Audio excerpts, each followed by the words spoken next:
Bismillahirrahmanirrahim. Alhamdulillahi Rabbil Alamin. Wassalatu wassalamu ala sayyidil mursalin wa ala alihi wa sahbihi ajma'in. Rabbi shrah lana sudurana wa yassir lana umurana wahlul 'uqdatam min alsinatina yafqahu aqwalana.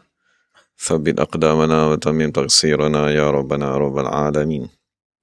La hawla wa la quwwata illa billahil aliyyil azim. لا حول ولا قوة إلا بالله العلي العظيم لا حول ولا قوة إلا بالله العلي العظيم أما بعد. Assalamualaikum warahmatullahi wabarakatuh.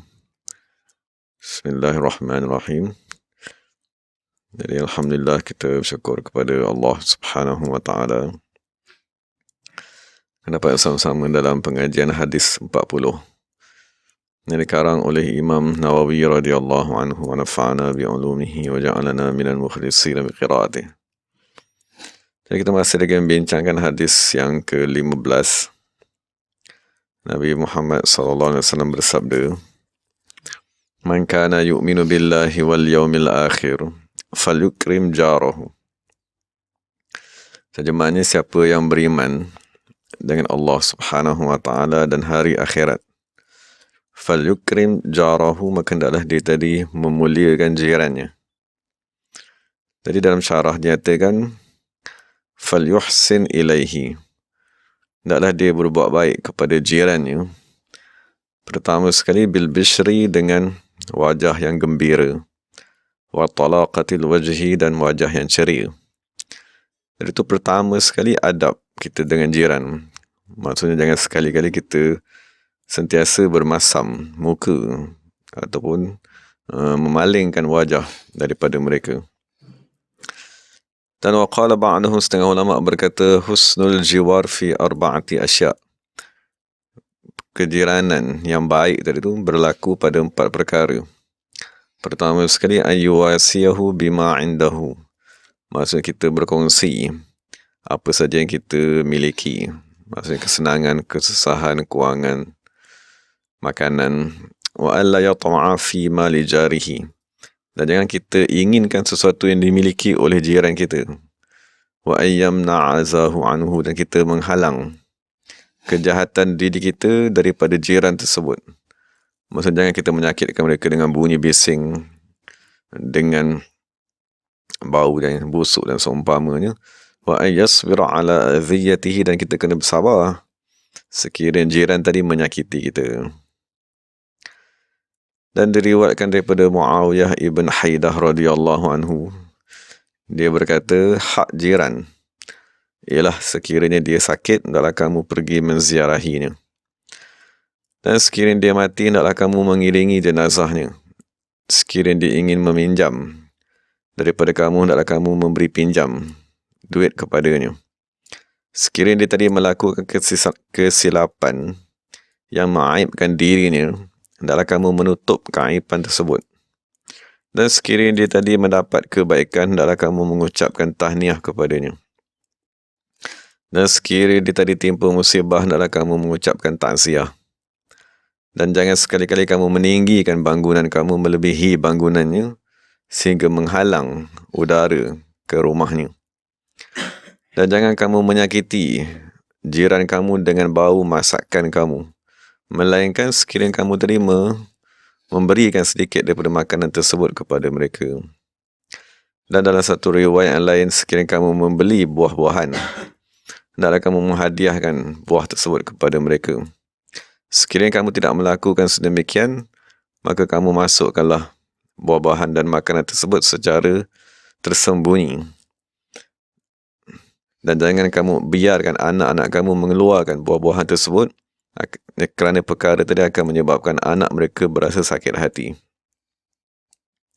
Dan dalam satu riwayat bagi Imam Muslim, Nabi SAW berkata kepada Sayyidina Abu Zar, apabila kamu masak sesuatu makanan, maka kamu banyakkanlah kuahnya dan kamu berikanlah kepada jiran-jiran kamu.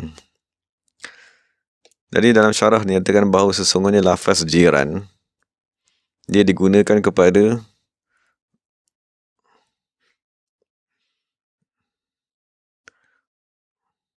orang yang tinggal bersama dengan seorang yang lain di dalam satu rumah. Maknanya dalam satu rumah, kita ada 3 bilik sebagai contohnya. Jadi setiap bilik pertama, bilik kedua, bilik ketiga, dan setiap seorang tadi dipanggil jiran kepada orang yang berada di dalam bilik yang lain. Dan jiran juga merujuk kepada orang yang berada bersebelahan dengan rumah. Maksud rumah yang bercantum dengan rumah sebelahnya. Dan jiran juga dia merujuk kepada orang yang berada sekitar dalam 40 rumah daripada setiap penjuru. Masa depan 40 rumah, belakang 40, kiri kanan 40, maka semua tu termasuk di bawah lafaz jiran. Dan hadis-hadis yang amat banyak telah datang menceritakan tentang kewajipan kita tadi berbuat baik kepada jiran. Dan Nabi berwasiatkan agar berbuat baik kepada jiran dan menghalang kejahatan kita daripada jiran. Setengahnya daripada riwayat Sayyidina Anas radhiyallahu anhu, Nabi SAW bersabda, Jibril sentiasa mewasiatkan kepadaku agar berbuat baik kepada jiran, sehinggalah aku menyangka satu hari nanti Jibril akan berkata kepadaku bahawa jiran kamu akan mewarisi kamu apabila kamu mati. Dan setengah daripada riwayat daripada Sayyidina Anas daripada Nabi Muhammad SAW, Nabi berkata, tidak beriman denganku siapa yang tidur malam dalam keadaan kenyang, padahal jirannya lapar, berada di sebelah rumahnya, dalam keadaan dia mengetahui keadaan tersebut. Tegah daripada ini diriwayatkan daripada Sayyidina Ibnu Umar radhiyallahu anhu, sesungguhnya Nabi SAW bersabda, sentiasalah jiran akan memegang, maksudnya menghalang jirannya pada hari kiamat dan berkata, wahai Tuhanku. Maksudnya jiran tadi, maksudnya ada satu jiran nak masuk ke dalam syurga, tapi ada jiran tadi pegang, dia halang daripada masuk ke dalam syurga. Dia kata, wahai Allah Ta'ala, jiranku ni menutup pintunya daripadaku dan dia menghalang kebaikannya daripadaku. Maksudnya dia menghalang memberikan kepadaku bantuan makanan dan seumpamanya, maka dituntut. Jiran tadi menuntut haknya di akhirat di hadapan Allah Subhanahu Wa Ta'ala. Maksudnya nak menunjukkan jiran tadi mempunyai hak ke atas diri kita. Maksudnya dia ada hak yang dia boleh tuntut di akhirat. Dan diriwayatkan daripada Abi Shuraih radhiyallahu anhu daripada Nabi sallallahu alaihi wasallam, Nabi bersabda, demi Allah tidak beriman. Nabi ulang dia, demi Allah tidak beriman. Demi Allah tidak beriman. Lalu sahabat bertanya, laqad khaba wa khasir. Sesungguhnya celakalah dan amat rugilah orang tersebut. Man hu ya Rasulullah. Maksud sahabat tanya, siapakah orang tadi tu yang kamu sumpah tak beriman tadi? Maka Nabi SAW menjawab, man la ya'manu jaruhu bawa'iqah. Maksudnya orang yang jirannya tidak terselamat daripada kejahatannya.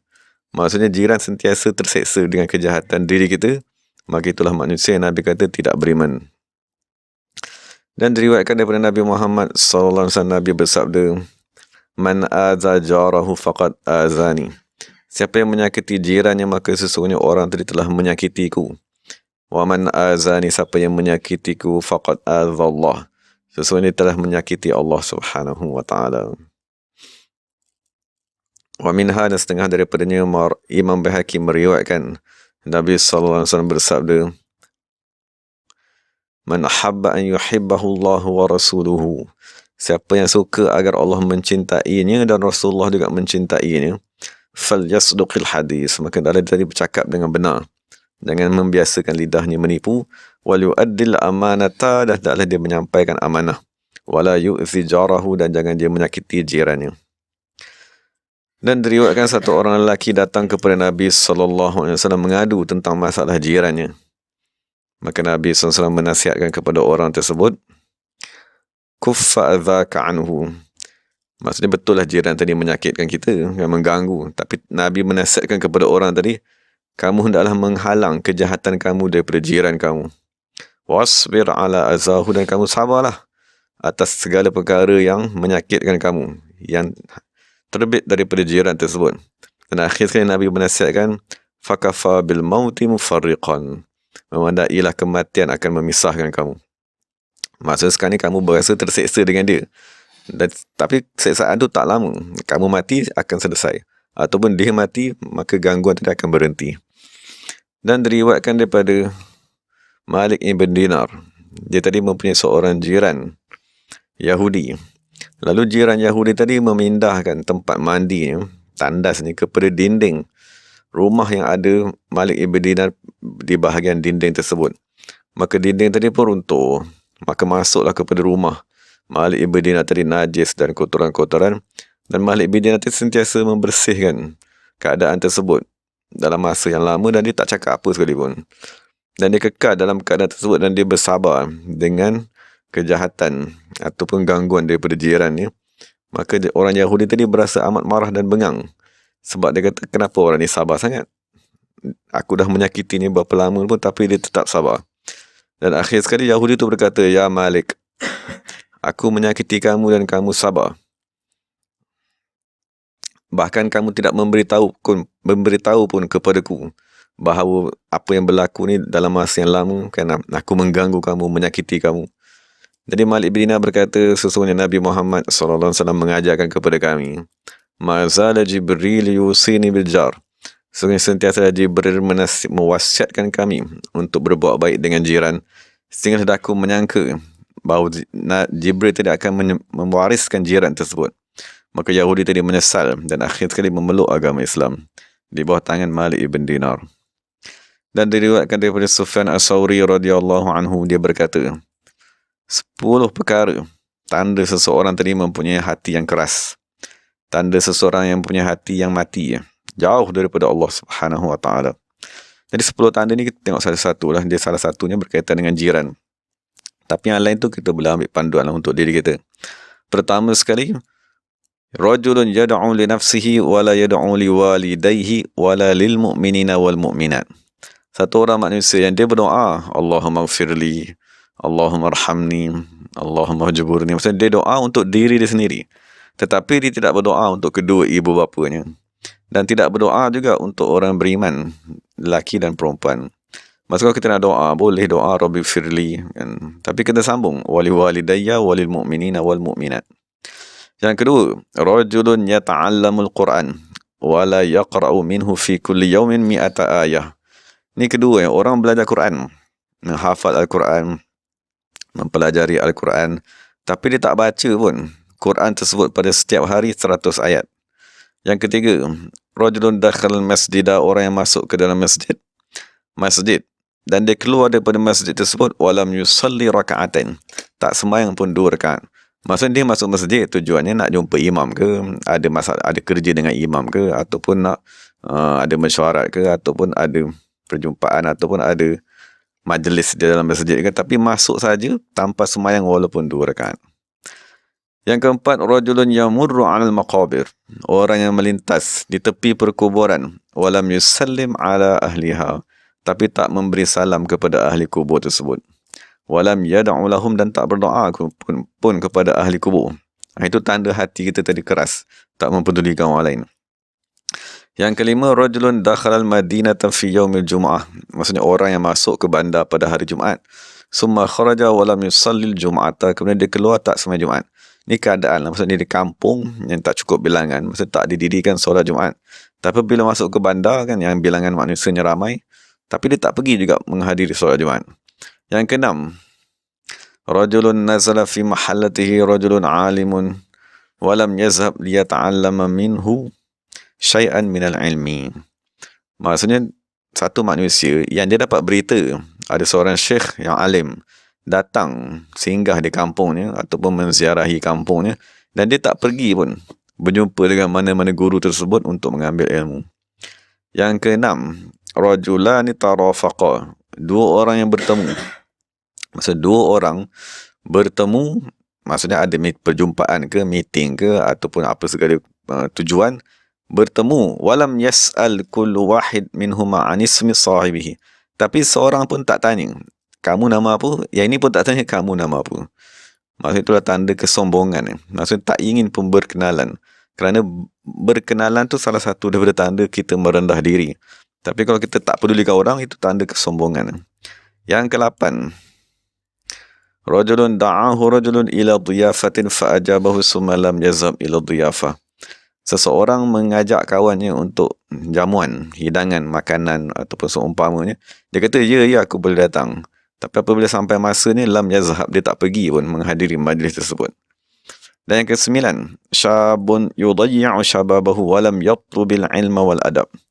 Ini yang penting sekali lah. Maksudnya penulis kata, salah satu tanda manusia yang hatinya keras, jauh daripada Allah Ta'ala, ialah pemuda. Pemuda ni maksudnya sebelum umur 40 tahun ni. Mensia-siakan zaman mudanya.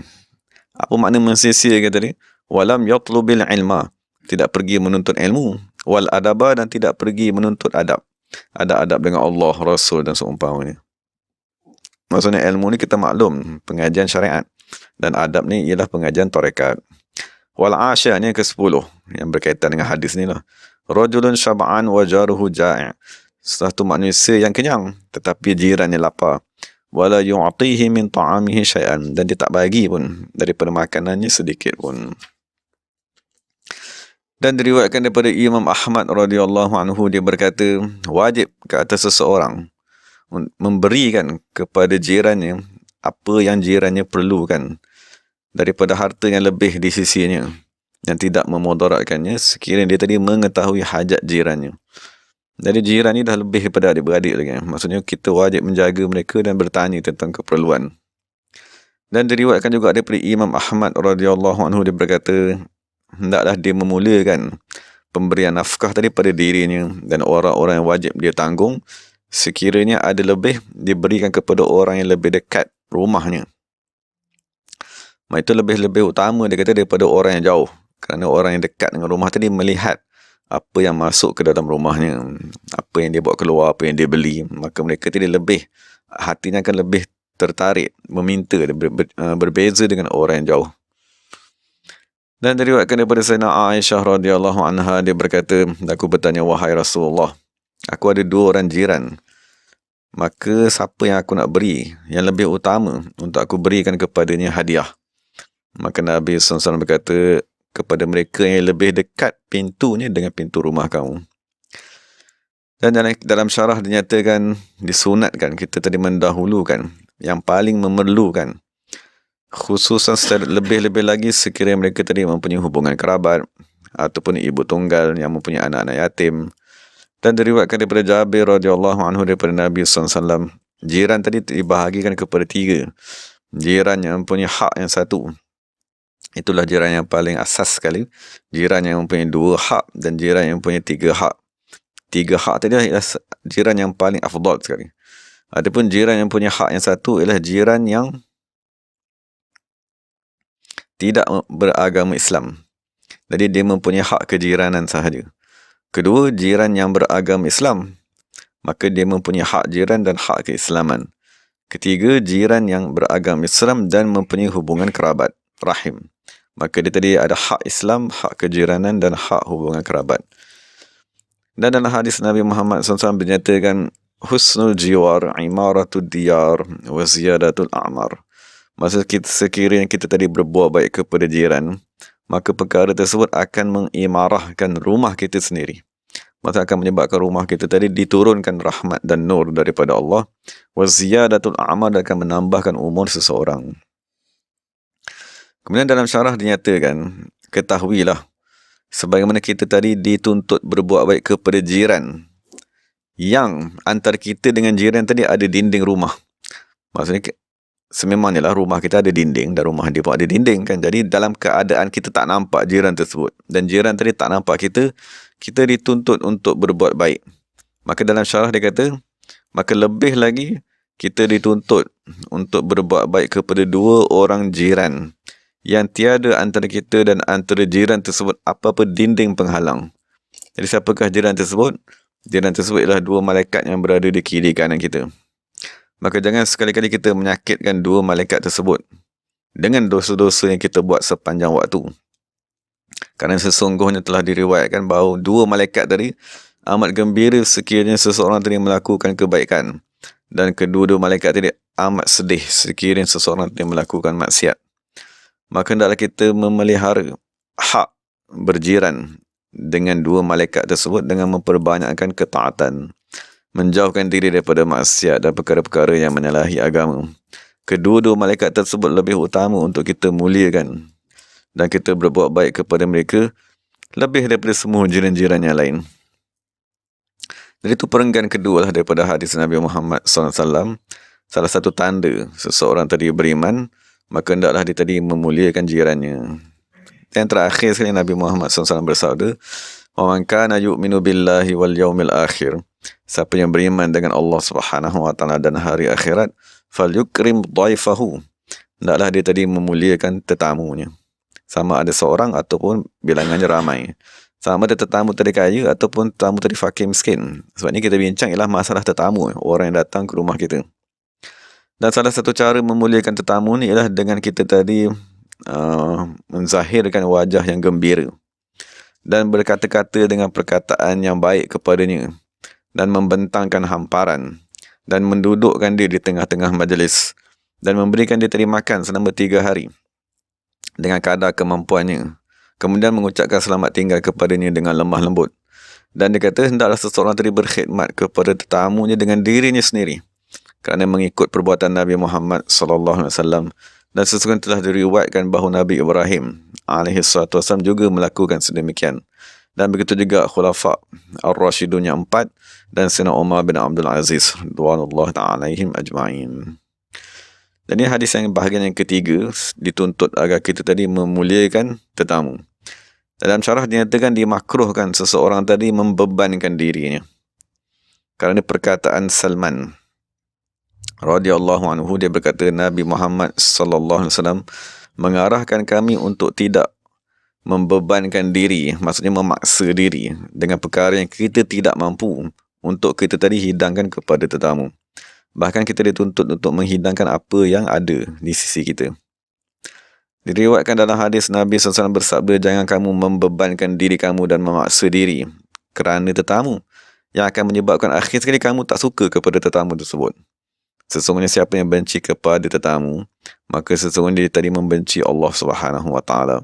Siapa yang membenci Allah Subhanahu wa taala, nescaya Allah Taala akan membenci orang tersebut. Dan setengah ulama berkata, aku tak kisah siapa saja yang datang daripada sahabat-sahabatku, kerana sesungguhnya aku tidak akan membebankan dan memaksa diri.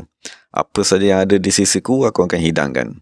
Kerana sekiranya aku tadi memaksa diri, membuat sesuatu yang aku tidak mampu, nescaya aku akan benci kepada kehadiran tetamu dan aku akan berasa jemu.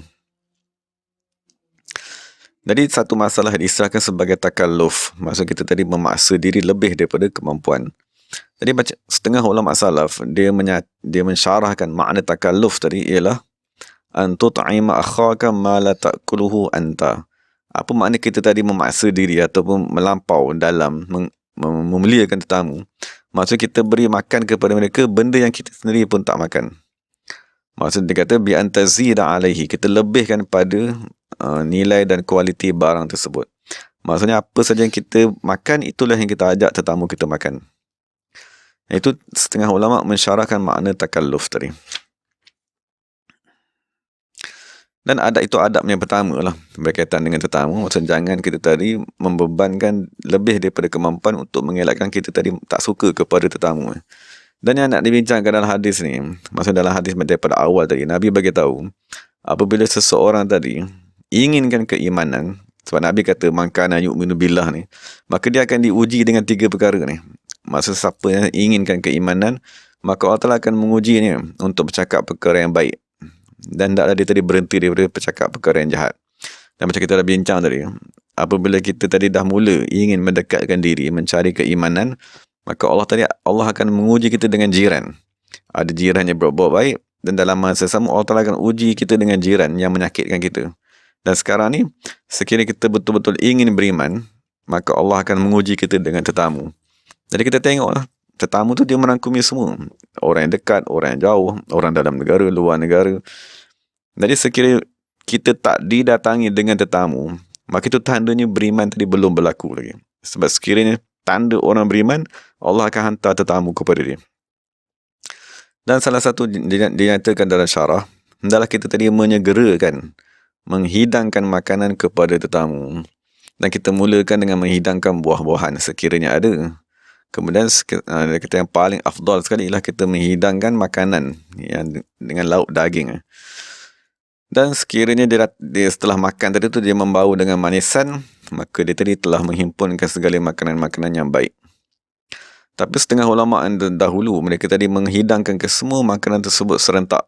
Dan maksudnya dia tak tunggu, dia tak satu dia hidang semua serentak. Lepas tu dia bagi tahu makanan ni apa dia, ini apa dia, ni apa dia, supaya terbuka keinginan orang yang ingin memakannya dan dia tahu apa yang dihidangkan kepadanya. Dan dia kata disunatkan seseorang tadi makan bersama-sama tetamu, dan disunatkan kita tadi menyuap dengan tangan kita kepada mulut tetamu tersebut. Kan diriwayatkan. Dan kita menyuap tadi tu, niatnya ialah kita berkhidmat. Maksud kita jadi seolah-olah hamba abdi, khadam, tolong suapkan kepada tetamu. Itu niat apabila kita tadi menyuap kepada mulut tetamu tadi.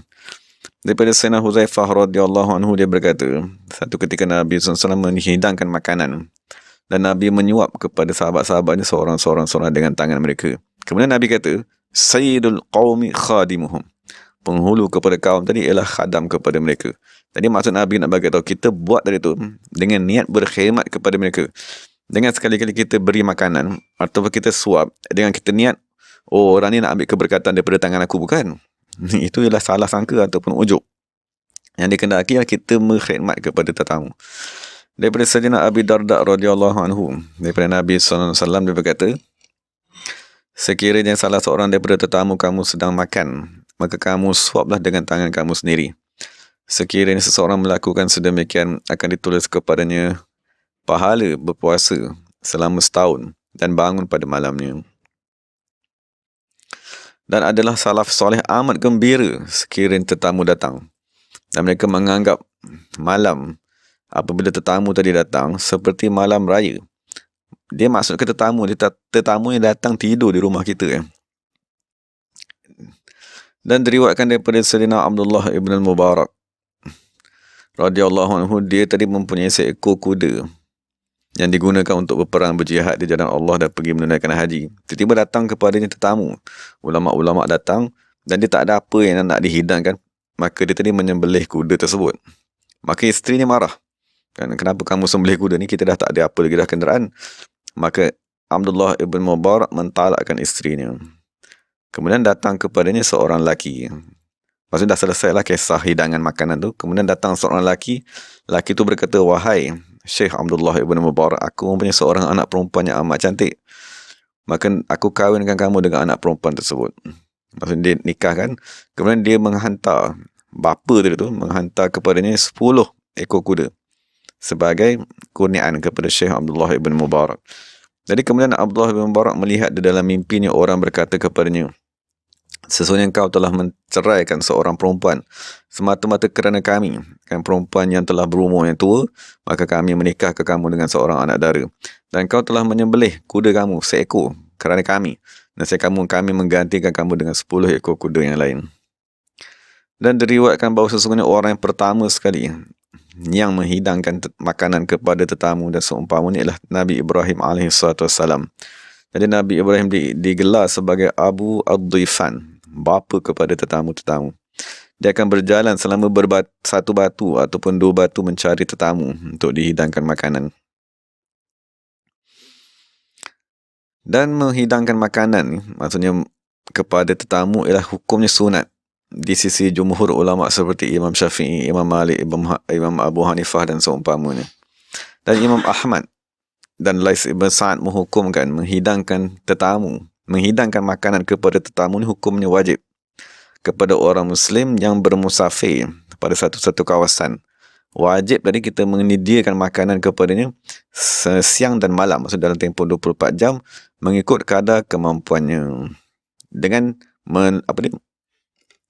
meletakkan orang tersebut di rumahnya sekiranya di sana tiada masjid ataupun tempat lain untuk yang disediakan secara khusus kepada musafir.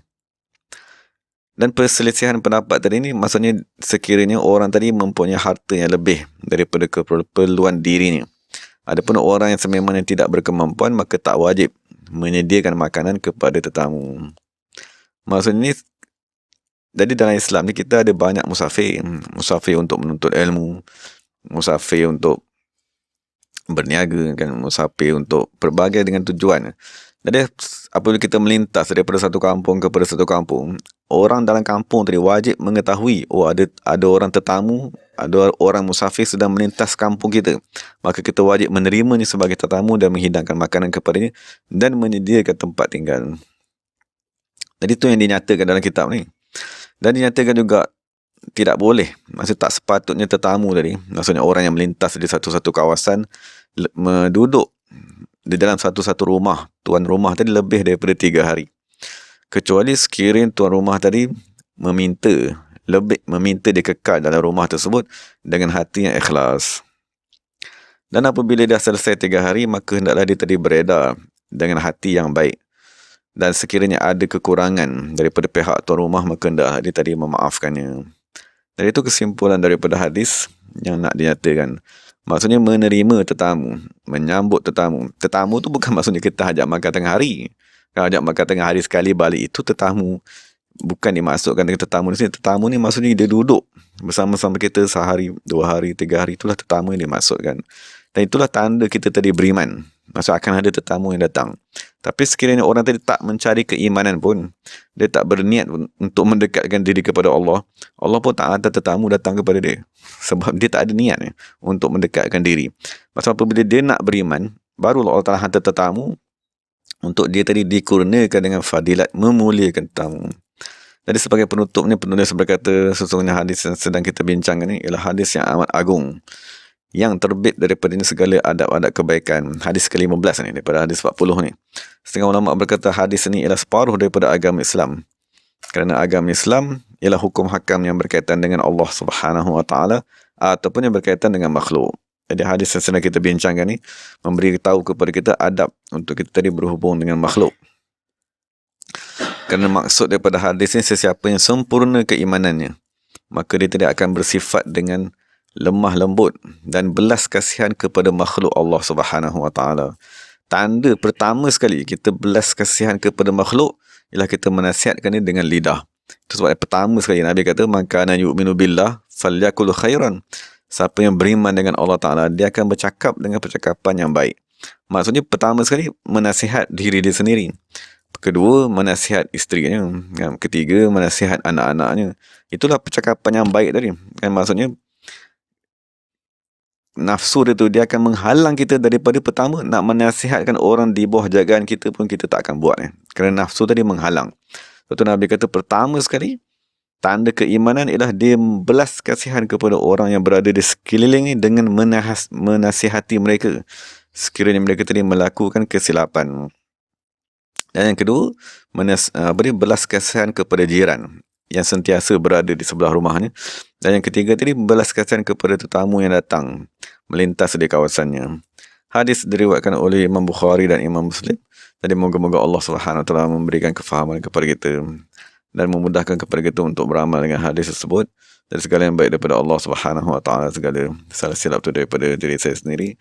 Wa aqulu qawli hadza wa astaghfirullahal azim li wa lakum wa lisa'il muslimin wal muslimat. Bismillahirrahmanirrahim. Alhamdulillahirabbil alamin. Wassalatu wassalamu ala sayyidil mursalin wa ala alihi wa sahbihi ajma'in. Rabbana hab lana min azwajina wa dhurriyyatina qurrata a'yun waj'alna lil muttaqina imama. Rabbana atina fid dunya hasanah wa fil akhirati hasanah wa qina adzabannar. Subhana rabbika rabbil izzati amma yasifun wa salamun alal mursalin walhamdulillahi rabbil alamin. Taqabbalallahu minna minkum. Terima kasih kepada sahabat-sahabat semua. Assalamualaikum warahmatullahi wabarakatuh.